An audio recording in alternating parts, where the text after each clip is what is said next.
Bible سے ایک حوالہ دے دیں، ایک سنگل حوالہ جس میں یہ لکھا ہوا ہو کہ دنیا کا سردار شیطان ہے۔ آپ کہہ رہے ہیں جی ان کی کتابیں اصل، میں نے کہا آپ مجھے بتا دو یار، آپ کسی ایک محقق کی مجھے پرفیکٹ اور اسٹریٹ اوے ایک جو ہے نا اسٹیٹمنٹ مجھے دکھا دو کہ یہ جو ہے نا انجیل متی نے لکھی ہے، لوکا نے لکھی ہے۔ بائبل میں کدھر لکھا ہوا ہے دنیا کا سردار جھوٹا ہے، دنیا کا سردار شریر ہے؟ اچھا، آپ نے فرمایا کہ مجھے لفظ دکھائیں شریر کہاں پر استعمال ہوا ہے شیطان کے لیے۔ یوحنا کا پہلا خط 5واں باب اور اس کی 19ویں آیت میں لکھا ہوا ہے ساری دنیا اس شریر کے قبضہ میں پڑی ہوئی۔ آپ نے کہا کہ یوحنا کی انجیل، متی کی انجیل، مرکز کی انجیل، دوسری انجیلوں کے مصنف کا جو ہے نام نہیں ہمیں پتا۔ میں ابھی آپ کو دکھاتا ہوں۔ یوحنا کی انجیل کے مصنف کا نام یوحنا کی انجیل کے اندر لکھا ہوا ہے، لیکن کیونکہ آپ پڑھتے نہیں، آپ کو نظر نہیں آتا۔ یوحنا کی انجیل 21واں باب 24 سے لے کر 25ویں آیت پڑھیں، آپ کو وہاں پر لکھا ہوا ملے گا کہ یوحنا کی انجیل کا مصنف کون ہے، یوحنا ہے یا کوئی اور ہے۔ اور پھر آپ نے کہا کہ مجھے دکھائیں کہ کہاں پر لکھا ہوا ہے کہ بائبل میں شیطان جو ہے وہ جھوٹا ہے۔ تو یہی تو میں آپ کو کہہ رہا تھا کہ بائبل نہیں آپ پڑھتے۔ انجیل میں لکھا ہوا ہے کہ یسوع مسیح نے کہا شیطان جو ہے وہ جھوٹوں کا باپ ہے۔ دنیا کا جو سردار ہے جو ہے وہ نہ تو مسیح نے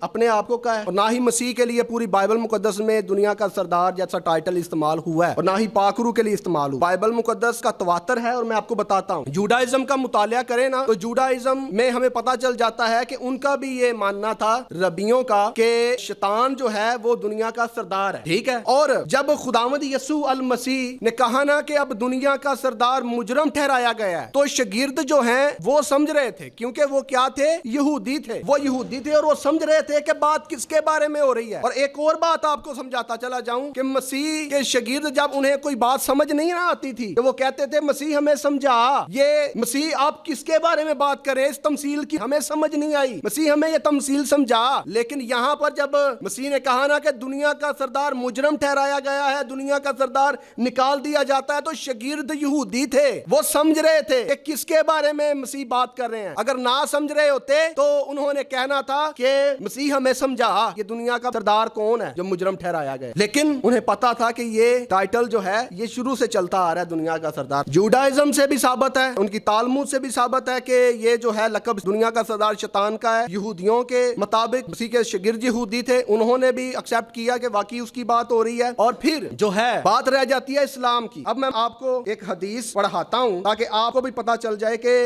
یہ اہل اسلام کے مطابق دنیا کا سردار جو ہے یا حاکم جو ہے وہ شیطان کو کہا گیا ہے۔ حضرت ابن عباس رضی اللہ تعالی عنہ سے جو ہے روایت ہے، ابلیس جو ہے یہ فرشتوں میں سب سے زیادہ معززین میں سے تھا اور ان سب سے زیادہ معزز تھا، اور وہ آسمانوں کا محافظ تھا۔ اس کے پاس آسمان دنیا کی حکومت تھی اور اس کے پاس زمین کی حکومت تھی۔ پھر آپ فرماتے ہیں ابلیس آسمان دنیا میں موجود تمام ملائکہ کا سردار تھا۔ جب یہ روایت جو ہے ہمیں حضرت ابن عباس کے ذریعہ سے جو ہے مل رہی ہے کہ وہ آسمان کا بھی کیا تھا، ایک وقت میں سردار تھا، اور زمین کا بھی ایک وقت میں سردار تھا، یعنی وہ تھا نا، تو جب کسی شخص کے پاس ایک پوزیشن ہوتی ہے، مثال کے طور پر عمران خان کو لے لیں، اس کے پاس وزیر اعظم کی پوزیشن تھی، اب بھی کیوں تاگدو کر رہا ہے کہ مجھے یہ پوزیشن، تو آپ اگر یہ سمجھیں کہ تھا اب دوبارہ نہیں بن سکتا تو وہ دوبارہ بھی پوزیشن لیتا رہتا ہے وقتاً فوقتاً۔